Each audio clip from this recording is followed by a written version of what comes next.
o'clock, and we'll call the June 24th, 2024 regular business meeting to order. Let the record reflect that all elected and or appointed board members are present, and our student rep is volleyball camp, was it? I think so. Out doing something way more fun than this holiday, so. All right, please stand for the pledge. I pledge allegiance to the flag of the United States of America and to the republic for which it stands, one nation, under God, indivisible, with liberty and justice for all.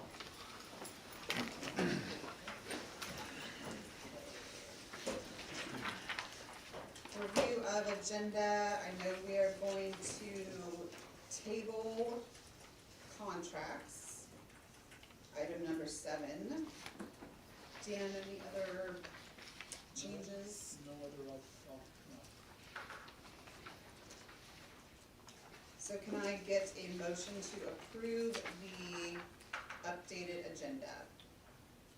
A motion to approve the updated agenda. Thank you. All in favor? Aye. All right. Everybody with that. So I'd like to welcome everyone to tonight's meeting. All comments during the meeting are recorded. Video is on YouTube. It may appear that the board is moving quickly on important matters, but there have been previous discussions on these issues, either in previous meetings or workshops, study sessions. Each director has had ample time to study the issues, ask appropriate questions, and obtain satisfactory answers from the superintendent, his staff, or through outside research. If you would like to speak during our public comment period, you will need to indicate this on the sign-in sheet before the start of the meeting. Some reminders for public comment. Total time allowed is 30 minutes. Each speaker has 3 minutes. Public comment period is the only time the public is recognized to speak. This is not a time for dialogue between the board and the public, but rather an opportunity for the board to listen to individuals on educational issues, and board members are encouraged to listen attentively. The board chair or superintendent might ask a speaker a clarifying question or respond to a specific comment. If you have a specific question or issue that you would like the district to follow up on, please let us know and someone will contact you initially within 72 hours. Finally, please remember that your words have impact and you, not the school district, are responsible for your words. We ask that you help us model for our students what a respectful and inclusive community looks and sounds like.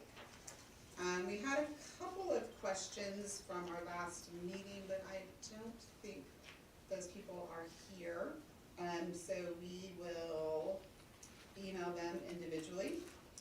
As far as tonight, let's see, we have no one. Michael, you said yes, but you already did yours.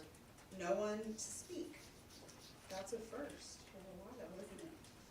Jeff must be on vacation. I know, I'm like, where's Jeff? Jeff always speaks. All right. Consent agenda.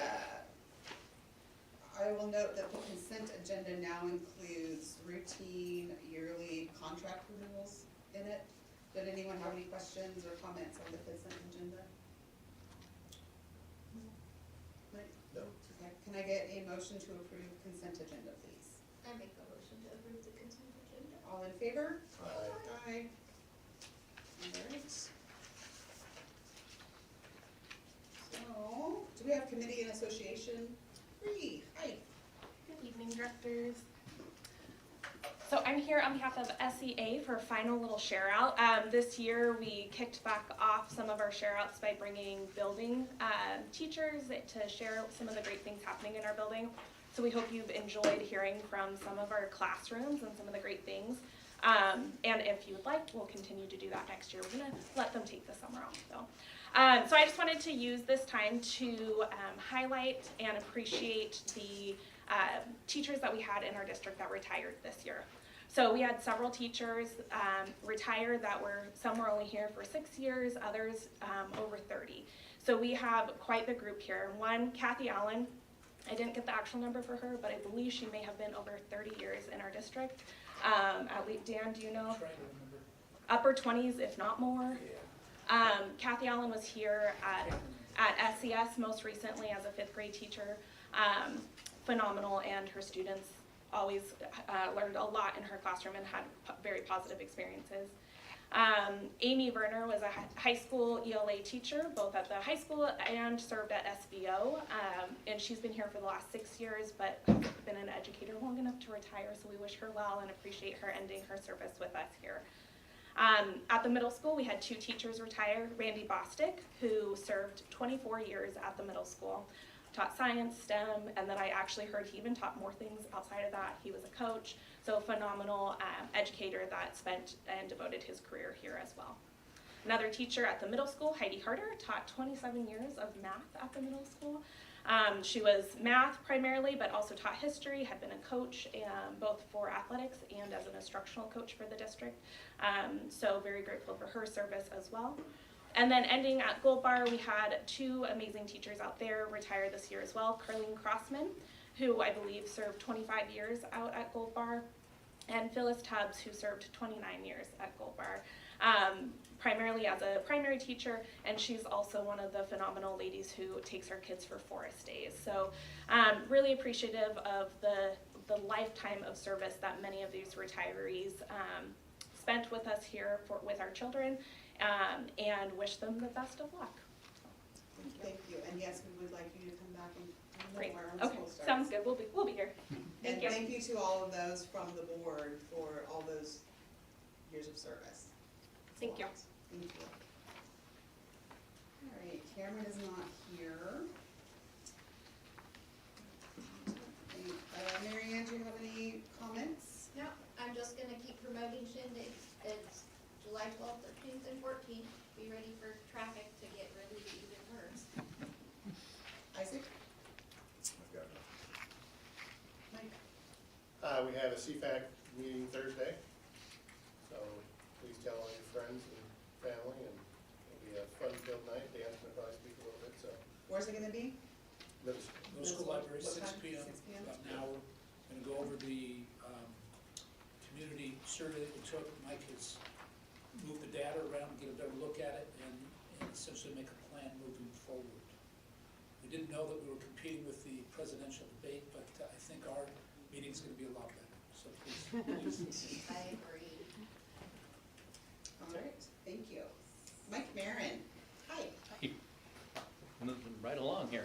Yes. So I had a question that was presented. I think Gigi originally answered it, but I want to go a little bit more in depth on the question about Avid and some specific things. So I just happen to have the Avid invoices on my desk right now for payment.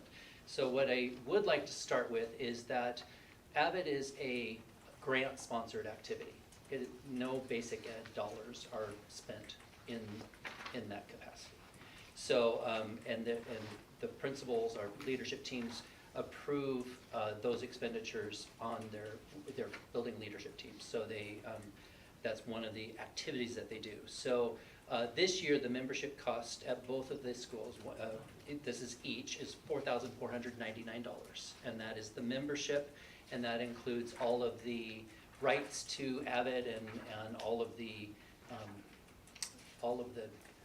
stuff that comes with it. There's modules, there's learning, there's opportunities that all obviously have more cost. I'll continue to talk about some of those, but so the membership is $4,449 or $4,499.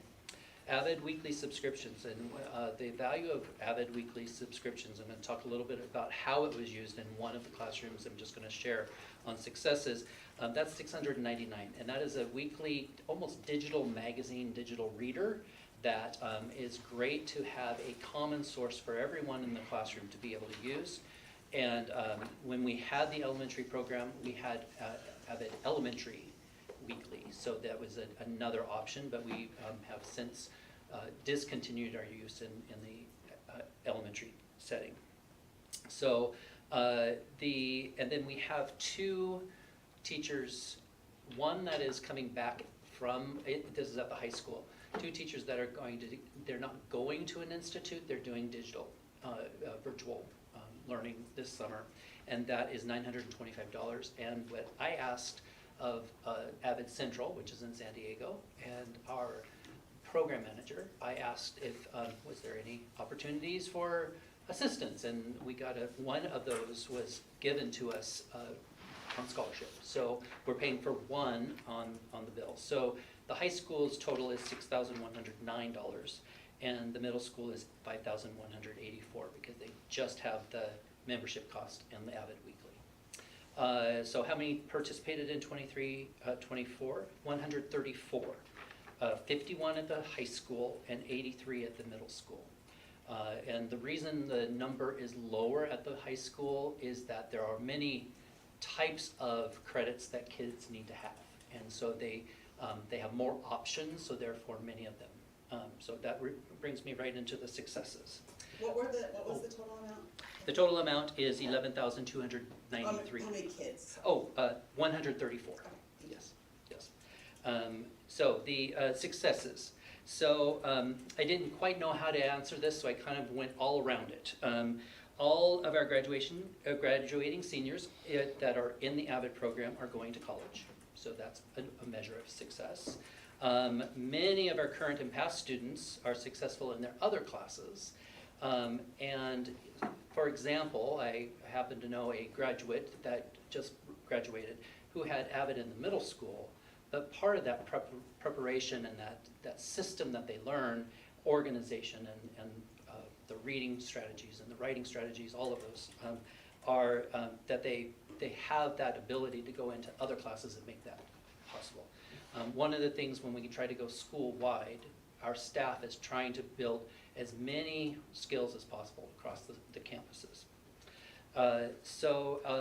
Another way that we look at this, I saw this in a 7th grade classroom, and this was a commonly read article in AVID Weekly on a very popular drink container. I'm not going to say which one, but they were debating whether they were worth it or not. And they did a Socratic seminar.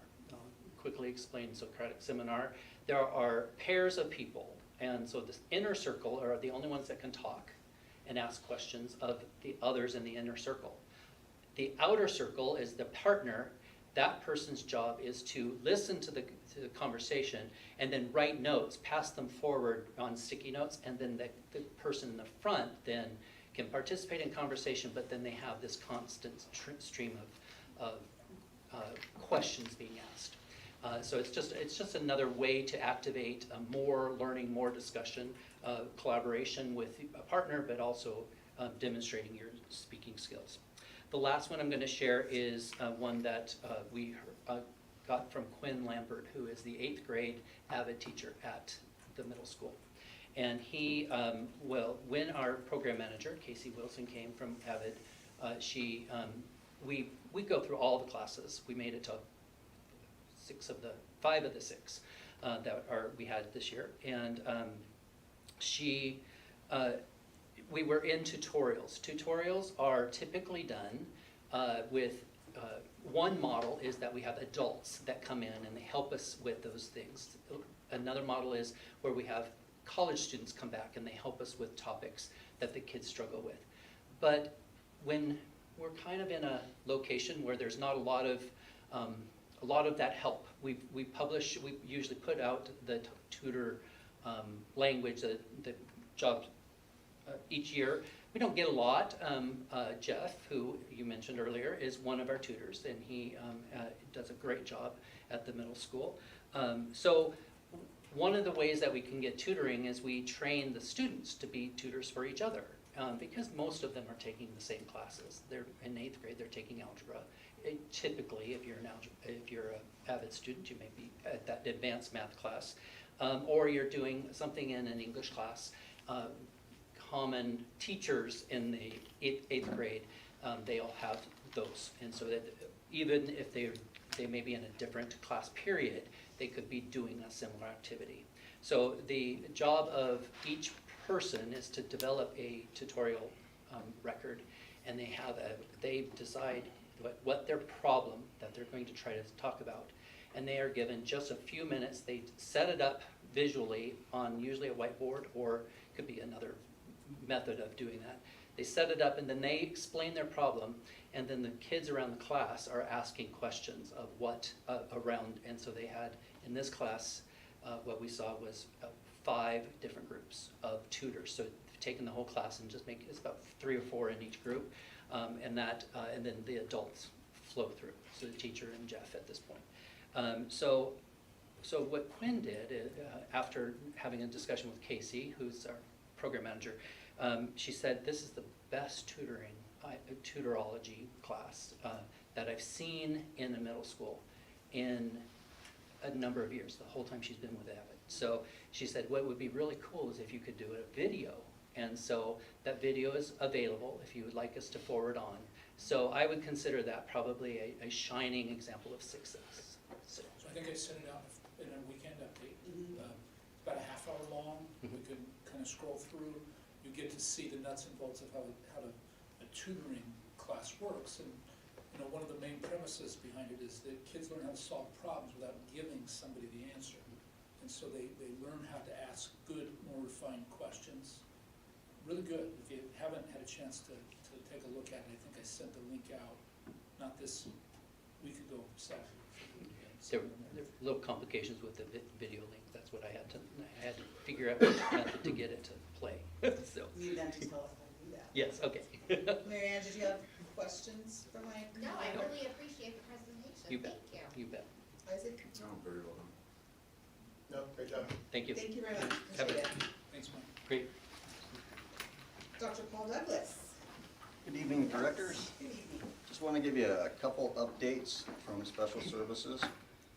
One celebration is we had one of our students who has aged out, so he's 22 now, but he did a job shadow with DVR, Department of Vocational Rehabilitation, in our schools, at the middle school this year, and he has now completed that. There's a video of him as well, but they can't get the link to work to send it to me, but that's okay. I will get it eventually. But Deegan is now employable, and it is our hope, once we're out of some of our financial struggles, that we can hire Deegan to work. He did a fantastic job over at the middle school, and they really would like him back working in the food services. So, and we have another student that we're looking forward to this year getting a job shadow. Hopefully we'll be able to employ her as well. So that's a great success from that.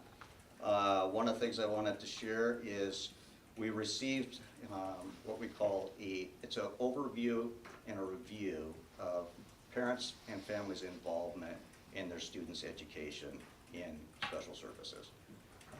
And this is done statewide as well as individual districts do it. We sent out 331 surveys to our families, and we only had 20 participants. So statistically speaking, our data is not, reliable. But it does give us some good information in terms of what are the few people that did respond, how does that align to our self-assessment, which is good information for me. So we'll be working next year on how to involve parents more. It's my hope that we can get a parent advisory committee that's in place for student services so we can answer parents' questions and partner with them as we move forward in our department. So, but just wanted to update you on that. And the last update is Safety Net. So Safety Net, I think for some of you may know, but it's what we submit at the end of every school year for our high needs students, that the state doesn't always provide enough allocation to address those needs. So then we spend the money first, and then we ask for it back. They have what's called threshold, and the threshold goes up every year. This year it's nearly 40,000. So we asked for 477,000. We're right now getting 414 preliminary. We're challenging 8,000 more on that. And the big cut was, we have a student that went to Discovery, which is one of our NPAs run by the ESD. The student was doing well. We transitioned that student back. And so the amount of time that he was in Discovery this year didn't meet the threshold. So we didn't get any money back for him.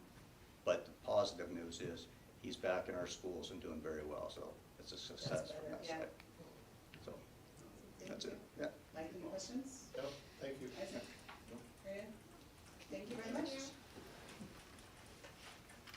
Monthly financial report. Gina Valley, you are up. Evening, directors. We have a lengthy agenda, so I'll keep my comments brief. Enrollment report for June, the 10th and final count month of the year for traditional enrollment. Again, you do recall that we did a revision downward in our enrollment numbers, but we came in just within one, basically 0.94 below average versus budget for the year, and 4.29 for ALE. So it gives us a total of 5.23. Then just some of the associated graphs that I provide to you each month as far as our annual average full-time equivalency for traditional enrollment, our kindergarten numbers, which came in at 147.8 this year, and had a low year at Gold Bar. Just graphing the data points as far as traditional enrollment, ALE enrollment.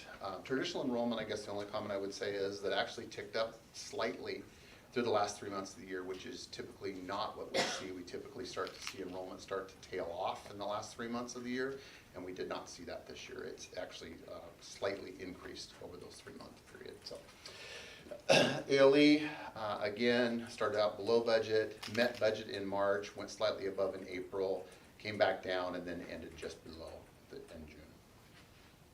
And then the head count, I have begun including the head count in there as well per the request, both overall district and by building. Your property tax assessments, as far as outstanding, obviously the spring collection is essentially complete at this point in time. So we have just under 2.2 million remaining for the fall collection. That would be all years 2024 through 1996 inclusive, and it has the breakouts for general fund, capital projects, and bond. Your budget status reports for the various funds, Fund 10, 20, 30, 40, and 90 are included.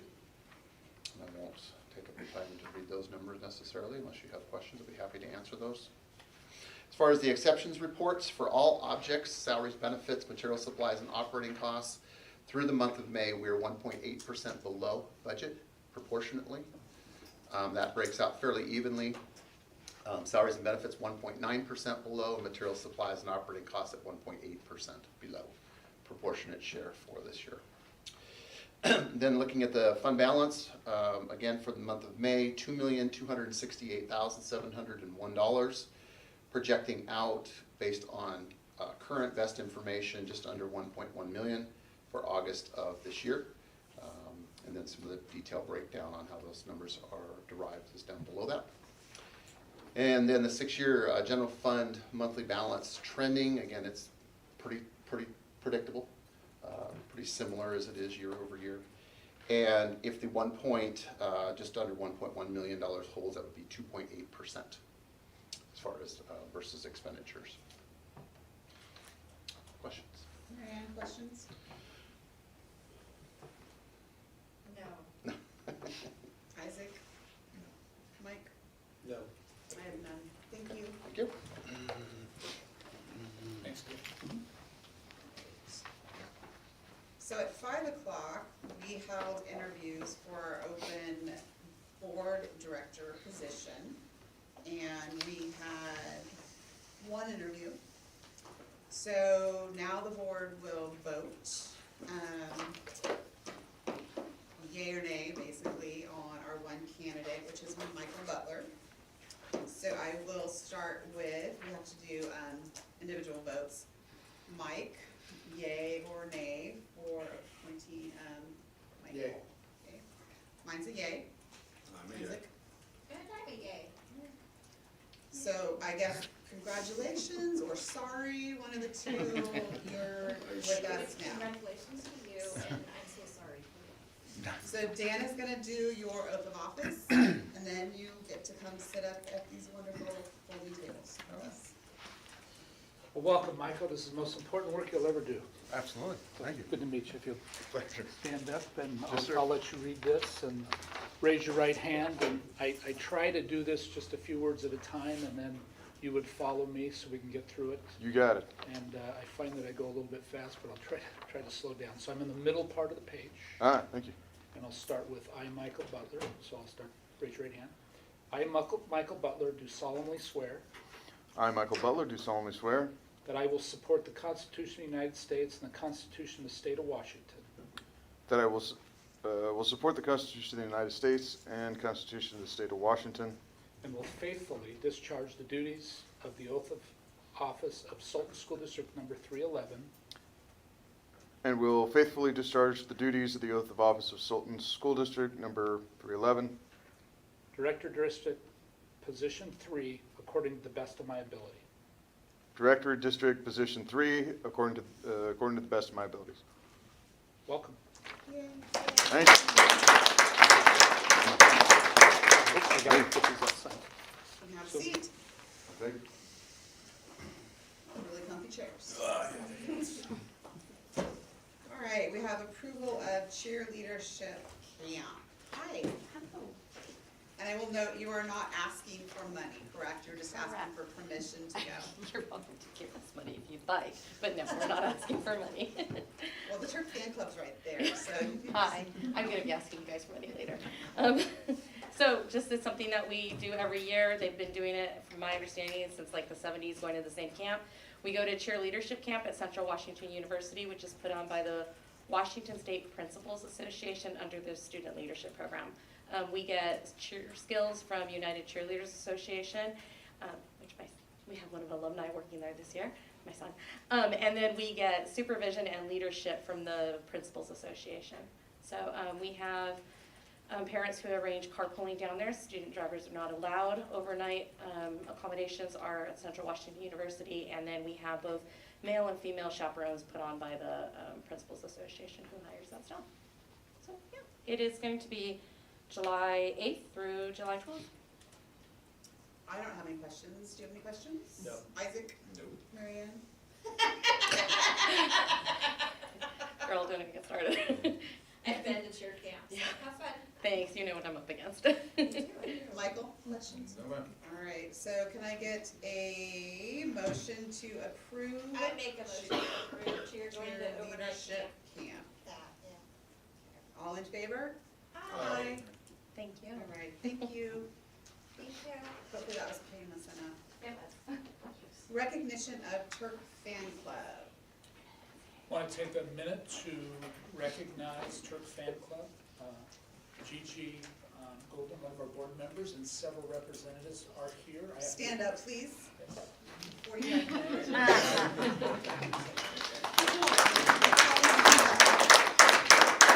Turk Fan Club has done a number of different fundraisers. They run our concession stands, et cetera, and they have donated to various endeavors within the school district, all end with students at $4,500. And so I want to thank you guys for all of your hard work and all that you do.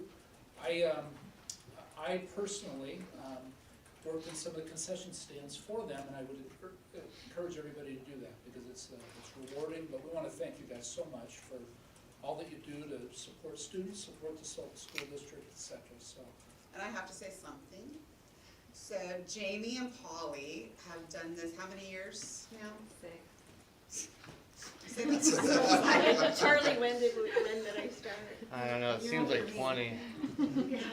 So they were there when it kind of had to switch over and went to the Turk Fan Club. And Polly's doesn't have a kid in school right now, but she still goes every time. Callie and Megan are new this year and probably wonder what they got themselves into. But I want to thank you guys all for everything you've done and all, and especially Jamie and Polly, like all the years and years and years. It's appreciated.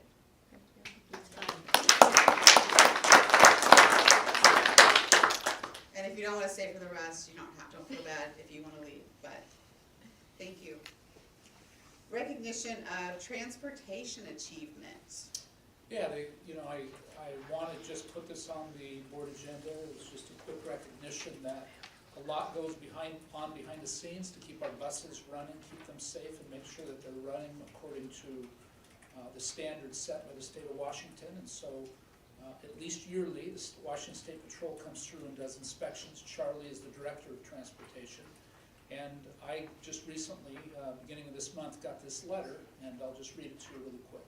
Dear Mr. Chaplick, on behalf of the Office of Superintendent of Public Instruction and the Washington State Patrol, we want to congratulate you, your administration, and your transportation team, whose diligent and tireless efforts protect the safety of Washington students on our school buses. Recent Washington State Patrol annual inspection of your school buses show that your school district has again demonstrated exceptional results. For the past 2 years, the results in your district have been outstanding. These results demonstrate your understanding that student safety is paramount and the care you take in safely transporting students to and from school and extraordinary activities is evident. Keep up the fantastic work. Sincerely, Chris Reichdahl, Superintendent of Public Instruction, John R. Baptiste, Washington State Patrol. And, you know, I have often thought there's a lot of difficult things that we do each day. I personally think that driving with a classroom full of kids to your back has got to be one of the hardest. And so I just have a lot of admiration for everybody, whatever your role in the district, but we have to, I think, make sure that we don't forget those that transport kids to and from school every day. They're often the first people that see them and the first people that have smiled at them in a long time. You know, so you just can't lose track of that, and it sets the tone for the day. So thank you to you and the entire team. Appreciate that. Thank you, nice job. Let's get this out on social media too. That's a nice thing to share. That's Positive. good things are nice to share. Approval of EPA electric school bus grant. Charlie? Good evening, directors. So this is not, this is to enter into the EPA grant system. We are applying for 11 new electric school buses, and 11 of our old buses will go to scrap. So I need your approval to be able to move forward in the process to see if we qualify. So you're not asking for any money from us right now? No, there should be zero money, period. The grant not only covers 11 buses, it also covers infrastructure, charge stations, and training for the mechanics. I don't see how any of us could say no, but any questions, Marianne? Yeah. Michael? No, not this time. Isaac? No, I covered the, Mike? No, you answered my question about the infrastructure, that was my main question. And so the new, just for your information, you can tell us, the new transportation cooperative was built so that ease of putting the infrastructure is there. Correct. When we designed it, we included extra conduit underneath the parking lot to house the lines for the charge stations. Knowing that this day would come at some point, didn't think it would come so soon. And the reason for 11 buses is that's what's currently off of our depreciation list. Correct. And for those that don't know, when we buy a new bus, 2 or 3, we usually buy 1 to 3 every year, we collect depreciation on those for either 8 or 13 years. Goes into transportation vehicle fund, and we turn around and buy more buses with that money. And I think when you don't hear about that, it's usually a good thing, because we've had very minimal supplementary money we've had to put in to be able to buy the buses. So this would get us all the way back on the depreciation schedule, depending on how fast it happens or if it happens. And additionally, the depreciation amount for each bus is based on the sale price. And even though we would get these through a grant, we would still get depreciation value on them, and they are almost triple the cost of a diesel bus.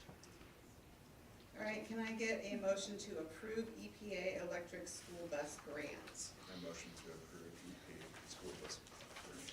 We have a motion, all in favor? Aye. Opposed? All right. Already signed it, so Thank you. good to go, thank you. Yeah, it's in there, it's been signed. And you are up again, adoption of 2024-2029 capital facilities plan. And I will say before you start, there were questions. And I know that you and I and Dan worked together and. And Marianne? Yes, and Marianne, and we answered all the questions. I'm not sure what was really brought up last time, but I think most of it, very comfortable that we received all the answers that we needed to get. So do you have anything you want to add? No, I'm just hoping to move Well, forward. I'll take a minute and just share a little bit about, I think, when you go to the Snohomish County website, you look at capital facility plans, you realize that the purpose of them is for impact fee collection. So that was, what's the purpose of it? One of the things that is included in this plan is we included the potential of pretty much everything that was talked about as part of the Citizen Facility Advisory Committee. And so in the year 2029, a new high school was talked about as part of that, so that possibility exists. There's not an immediate plan for it, but you can put it in there, and so we did. And that generates some of the impact fee collection. Second thing that's in there is we bought 50 acres that we've already paid for at significantly below market value. Got it for $455,000. We can collect impact fees that go beyond what we paid for it because the market value is so much higher. In this community, whenever we get to doing bonds or talking about facilities, you spend as much time on impact fee collection as you do any single issue. It's constant. And so I believe, and you know, I don't have the final say in this, but I believe that it is our responsibility to try to collect the highest impact fee that's legal. So that's what this plan reflects. But And for those of you that don't know, an impact fee is a dollar amount to every property sale. So before that they can have occupancy, they have to pay the amount that it impacts our schools per this document. as an example, a week or two ago, we had somebody come into the district office and pay $59,000 for 17 or 18 units of Housing Hope. They get them at a reduced rate. We have 10 years from the date of collection to spend them. And the assumption would be, or the hope would be, that sometime between now and 10 years from now, a project is successful that the community gets behind that will address the overcrowding here and the various other issues that we have. I'll just touch real quick on some of the, as I talked to a lot of people, one of the concerns was having a new high school included in the plan, even though we don't have, you know, it in writing that we're going to build one at a certain date. But a high school is currently needed as we're overcrowded at Sultan High School now. We've been overcrowded there for a long time. All projections show that we're gonna continue to grow, which adds to the need for a new high school.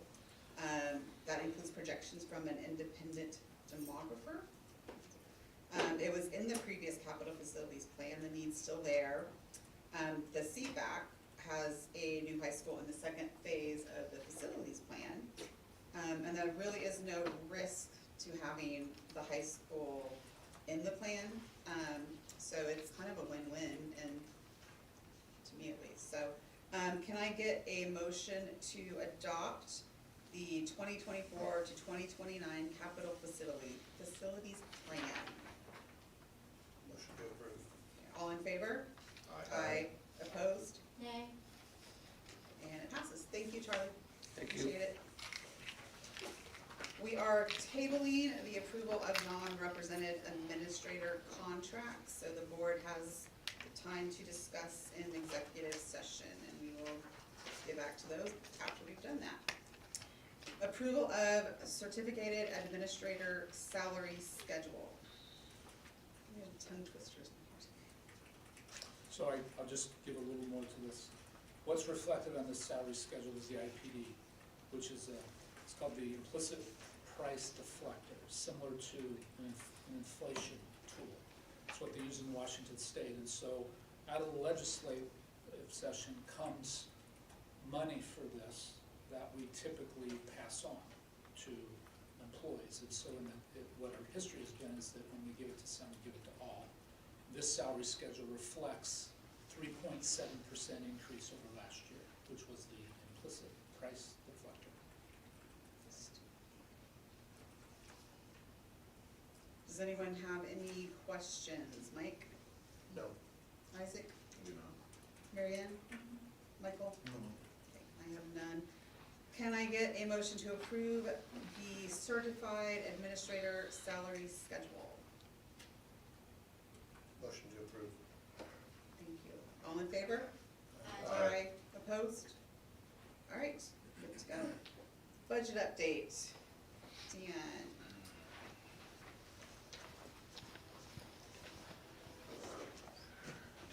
Directors, first of all, I want to apologize that we weren't able to get this to you until today. It was a great deal of work to get things to this point and revising things so it is up to the most current information available to us.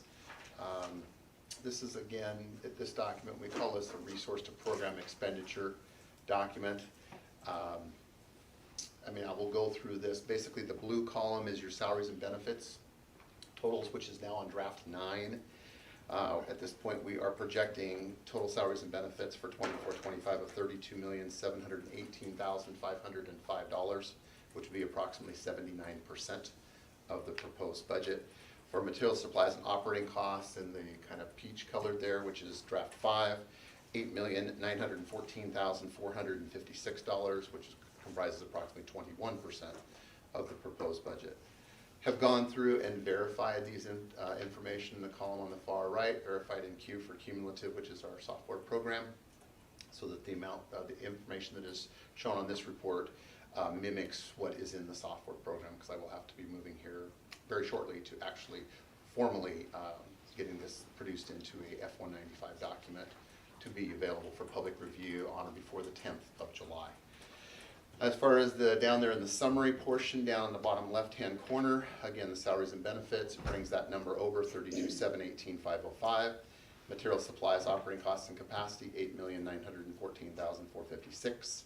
Transfers out for indebtedness, $97,480 for a total estimated expenditures of $41,730,441, which would indicate a net operating loss, meaning that the amount of expenditures would exceed projected revenues next year of just short of $32,000, $31,933. Going down the fund summary, as I touched on briefly when I had my report earlier, you might make note of is that our ending fund balance projection for this year has been ticking upward. A couple of several reasons for that as we go through. Again, that's a metric that I revise each month, but just to give you some key numbers that have kind of driven some of that. Gifts, grants, and donations. This year we received approximately $112,000 in gifts, grants, and donations from outside benevolent agencies this year. So that is a significant increase. We've got about $15,000 in all of last year. Department of Natural Resources, we're currently $116,000 above our 23-24 budgeted number, so that is a solid. Our accounts payable for April through June versus this year versus last year is $286,000 lower than it was same period a year ago. Food service revenues submitted the claim for the month of May will be $124,000, and I believe, I didn't go back, but I believe that is the highest or second highest that we have ever had. So as far as participation in food service revenues have outpaced what we had thought. And also, as I had mentioned before, enrollment did not tail off in the last 3 months, April, May, June, like we typically see, but held steady, and if not, slightly increased. So obviously that translates into more state funding. And local receipts have remained solid during that period of time. So we've had a number of things that have kind of had a positive influence upon ending fund balance, and so have been able to adjust that projection accordingly. And like I said, now just short of $1.1 million. And I think in the month of June, sorry Dan, I think I had mentioned to you, we actually had more students in the month of June than we did in the month of May. I don't ever recall that happening. Yeah. Ever. So with all those things said, the projected revenues, again, at the top was the, sorry, I missed that, 41 million, just short of 41.7 million. Brings you down with the 1 million target, brings us down to an estimated ending fund balance August 31 of 2025 of $1,065,739, or again, a plus $65,739 over the goal that the board gave us for this upcoming fiscal year. Questions? Mike? Do we have any preliminary, did we do the interviews for the 2K yet? Do we know what the class sizes will be next year? We're meeting at Gobar tomorrow morning, and then I'll be meeting with Lisa here to do selection. So there are a number of interest there and we just need to work out if there's going to be enough room. Could be 2 classes here. Okay. That was the only question I had. Isaac, questions? Marianne? No, ma'am. Next time you have questions. Yeah, absolutely. Dan, anything else? Yeah, I've asked Crystal to come and kind of highlight the staff that have resigned, what we did, how many we brought back, sort of what happened when there are projected reductions and how that works. I think that I had mentioned, when you look at the personnel action report, you can see, and this is a normal thing that happens at this time of year, particularly among classified staff, is that people just reassess, they move or whatnot, and so the challenge that we run into is if it looks like we might have to reduce, we have to let people know by a certain date. And there's still a couple months left in the budget cycle. So with things ticking up, hopefully everything has a better ending. It's a terrible part of this whole thing because these are people we care a great deal about and provide wonderful service, etc. And so, go ahead. Yeah, so I'll just go over, we did kind of a little summary sheet that you guys all have. So as far as certificated staffing is concerned, we had 12 staff members that either resigned or retired. Out of those 12 positions, we filled 4, or will be filling 4 with new hires. Internal staffing moves, so to align the projected FTE of students with our staffing needs, we have 6 certificated staff members that are being reassigned to fill the remaining 8 vacant positions that were left over out of those 12. So people are moving around. Some were voluntary moves, some were involuntary moves. For the classified staffing, we did notify 3 classified employees of a potential reduction in force. We had 3 classified employees that were notified of an involuntary transfer to fill some spaces as we had some of those reductions of positions. And then we had 3 classified employees that were notified that their work hours will be reduced for next school year from their current assignment. We are receiving some additional resignations with classified staff. And actually, I've heard of maybe a potential couple more certificated staff as well. Classified staff, we tend to see those resignations all the way through the summer into right before school starts. So we do anticipate that there will be some opportunities for those folks that were impacted with those notifications, that there will be opportunities for them to consider. We won't know exactly what those are until we get a little bit farther into August and see what the needs are, because we also will end up having some additional needs as students move in, and we'll figure out placement for those as well. Some additional ways that we tried to reduce budget was through some furloughs. So Dr. Paul Douglas is going to take up to 5 furlough days moving into next year. Superintendent Chaplick will take up to 10 furlough days into next year. Can you explain what furlough days are for those that don't know? Sure. So furlough days are basically days that you remove from your contract, so you don't work and you don't get paid for those days. You do work and you don't get paid. That's what it is. That's what we do anyway. Superintendent Chaplick works, doesn't get paid. There's a lot of work that happens without pay, but yes. But typically, yes, it's just less days on your normal contract. So if you're normally in 260, you would maybe get paid for 250. Then also this year, by suspending some administrative contract provisions, we achieved a savings of over $73,000 for the 23-24 school year.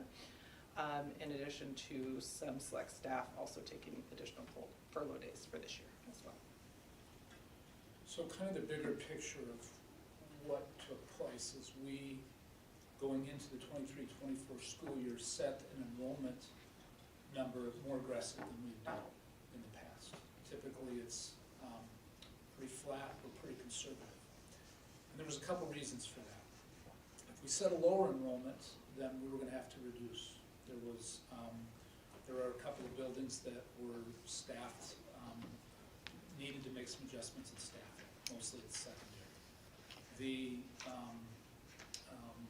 When enrollment didn't come in, I started working with some groups to take a look at their some of the provisions in their contract, and that's where the $73,000 came from.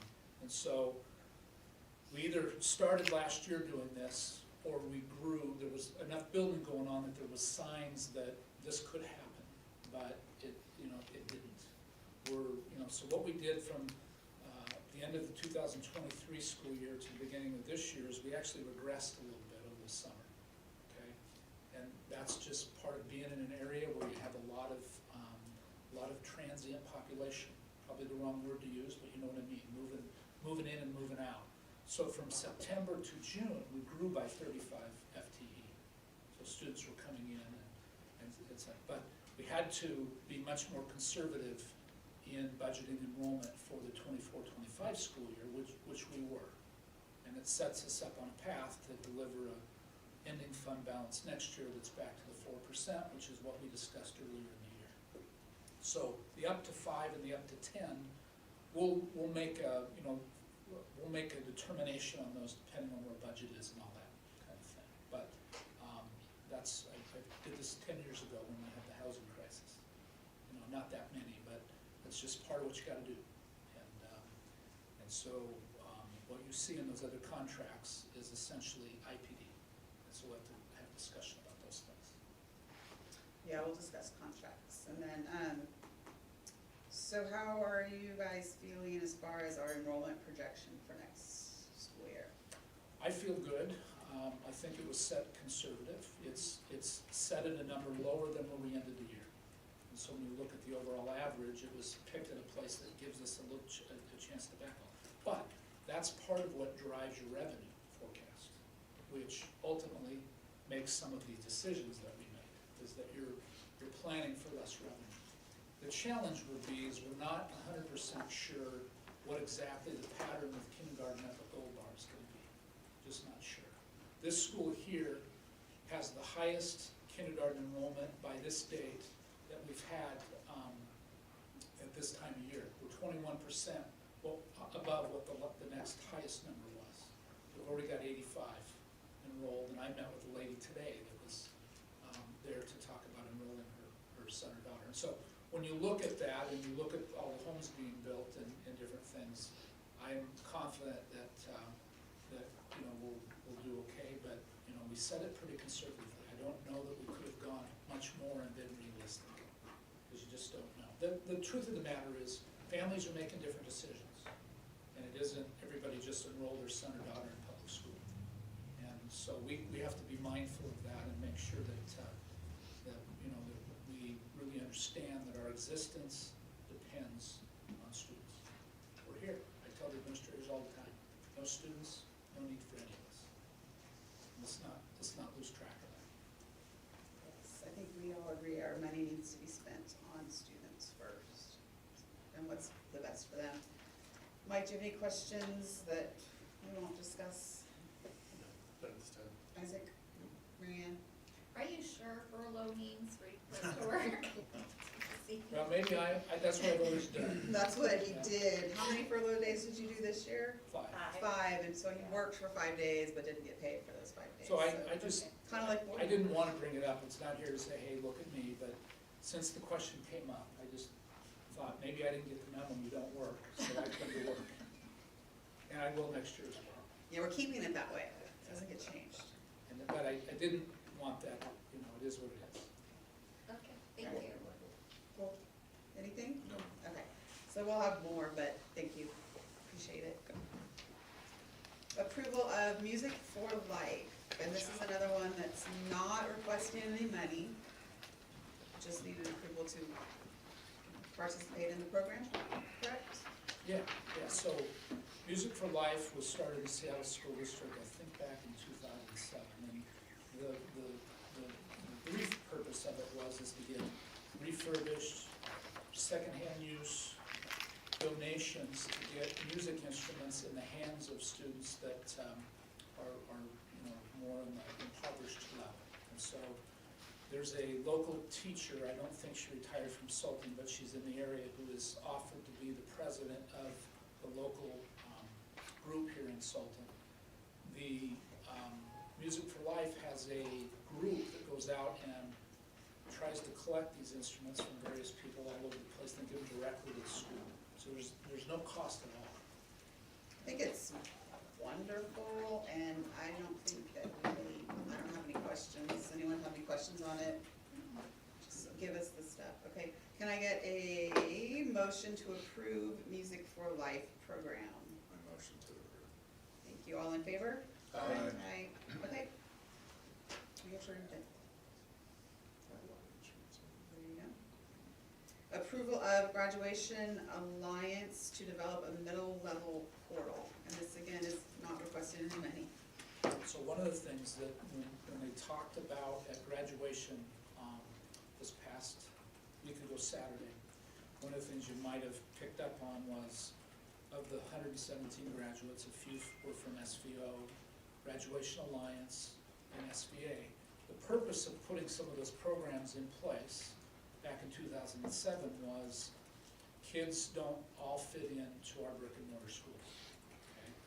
This would be a middle school portal, not that we have plans to send a lot of middle school kids that way, but there are occasions when things just aren't working out.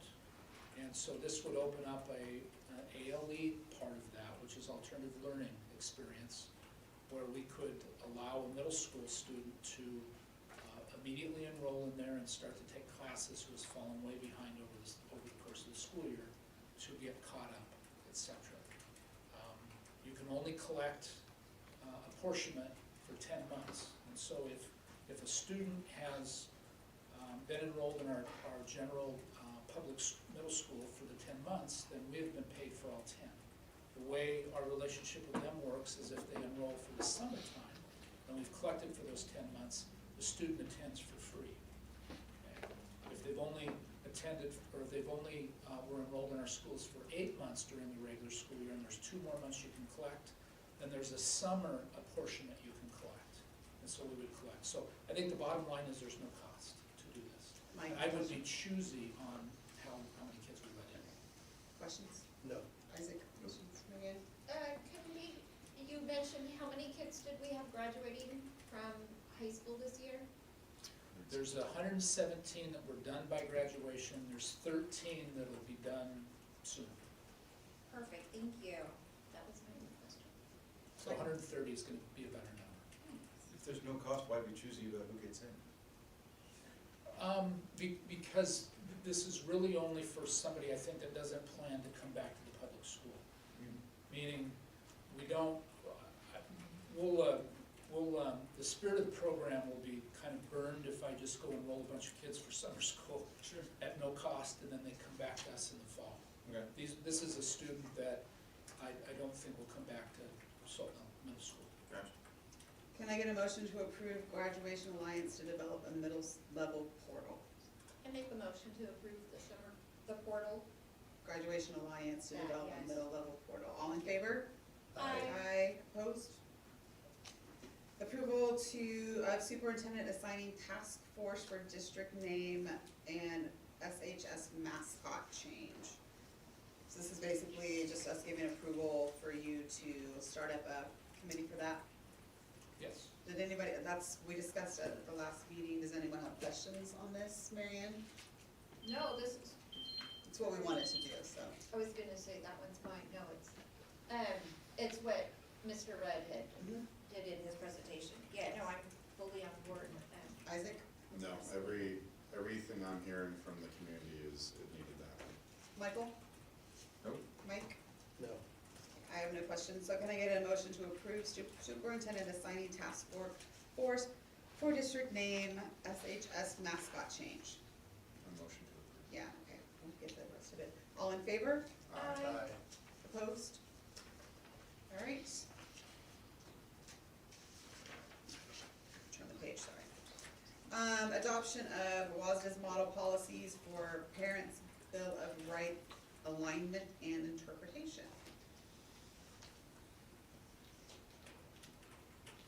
So when the Parent Bill of Rights came out, I think I mentioned over the weekend that I heard some parts of it are being challenged. I don't know what exactly that Parts means. on hold, yeah. There's parts on hold. Stevens and Clay, which is a law firm over in the Spokane area, did a good job of taking the 15 rights and kind of tying them into our policy procedure. There were a few that we didn't have because they're not considered essential. And so we are going to go ahead and bring those forward so you can see, typically we try to do everything that is in those things anyway. The one challenge I can see would be is that student request of student educational records used to be 45 days, and this new bill moved it to 10. That's what's on for them. Which could be a challenge. That's the one area I was concerned about. But typically, short of some surprise, we try to turn them around as quickly as we can. But, if somebody came in, or 10 people came in and they all wanted something at the same time, it might be a hardship to deliver all that stuff. So this just lists all of the different policies and procedures that we will bring forward and update that align to the 15 rights that are listed in that bill of rights. So this is an action item. Do you want us to approve these, or were you just bringing these to our attention? I was just bringing them to your attention. And then, so what they will do is just to give everybody a precursor that they will be coming your way. And that at a future date, there will be a first read of these policies. And then I will, for the procedure involved, I'll make you aware of how that reads. Yeah, there was a couple things in there that were a little interesting to me, so we could discuss Yeah, that for before sure. we do the first read. So, anybody have questions on these now? We won't have first read for a little while. Okay. Approval of second read of policy 6100, revenues from local, state, and federal sources. This is our second read. Does anyone have questions or comments on this one? Mary Ann? Isaac? No. Mike? No. I have none either. Can I get a motion to approve second read of policy 6100, revenues from local, state, and federal sources? Motion to approve. Thank you. All in favor? Aye. Opposed? Approval of second read of policy 5404, family, medical, and maternity leave. Any questions on, or comments on this one? Mike? No. Isaac? Mary Ann? And you won't have read it yet, so I won't even ask. I appreciate it. And I have no questions on that one, so can I get a motion to approve second read of policy 5404, family, medical, and maternity leave? Motion to approve. Thank you. All in favor? Aye. Opposed? All right. Now we have first read, approval of first read policy 6112, rental or lease of district real property. Do you have anything you want to add about that one, Dan? This just elaborated a little bit more. And this was really a pretty simple policy, and I think they've just added to it. They've changed the shalls to will, which sometimes can be a little bit, for the legal thinking can be a little bit concerning. But it's pretty straightforward. I think it gives some definition that wasn't there. That would give the board some more guidance as to how to handle these situations. Mike, questions? No. I have none. Isaac? Mary Ann? I'm just chuckling over the future unless proximity to an international airport precludes the possible. I just found that funny. No, that was just my comment. Okay. Can I get a motion to approve first read of policy 6112, rental or lease of district real property? I make a motion. Thank you. So moved. All in favor? Aye. Aye. Opposed? All right. Approval of first read policy 6215, expense claim certification and approval. Anything on that? I'll just, if anybody has a question, a first class school district is one with students of 2,000 or more. Second class is 1999 or less. Sometimes there's slightly different rules for those two designations. My questions on that one? Isaac? Mary Ann? I have none. Can I get a motion to approve first read of policy 6215, expense claim certification and approval? I make a motion to approve. Thank you. All in favor? Aye. Opposed? All right, 722, we will go over policy, first read of 2302. Is that the only one? Well, now that'll be the WASDA's policies. Okay, and then the WASDA's. And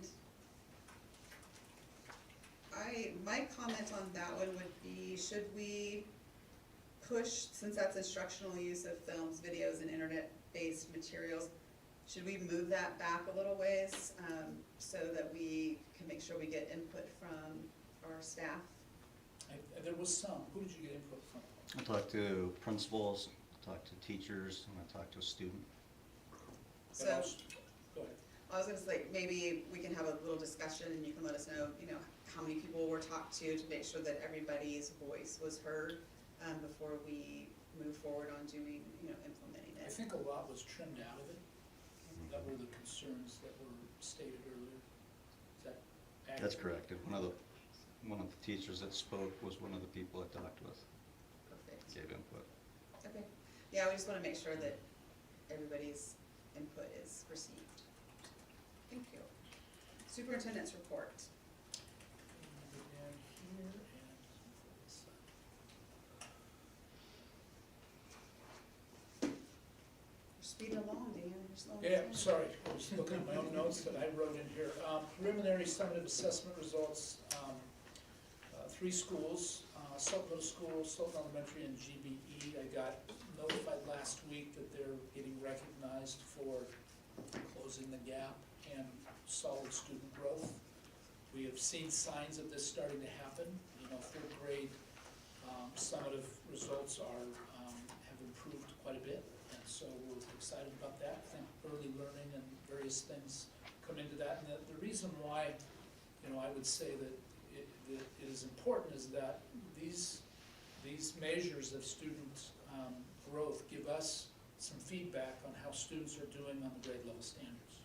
So when you get the final results, you guys will be able to share those? Yes, so we'll have principals come in and give a presentation. Mike will assist probably in September. And go through them and talk about, thoughts on why they are the way they are, what we're doing to try to help students learn at higher and deeper levels, and go from there. And the board will have a time to ask whatever questions that you have. First week of July, we are going to close the district office. We have not done that in the past, and the reason for it is having a difficult time encouraging people to use their vacation in a timely manner. And so we're just going to take that step. And so it'll be closed. I will be gone effective this Friday through the 7th of July, always available by phone or email regardless of when it is. So if anybody has any questions about that, let me know. But we haven't taken a step quite like this, but the one exception will be Dan Bauer is going to do it the first week of August because our budget first read is due July 10th to be available to the public. Okay. So the third bulleted item is one that I'm glad that they made some adjustments to.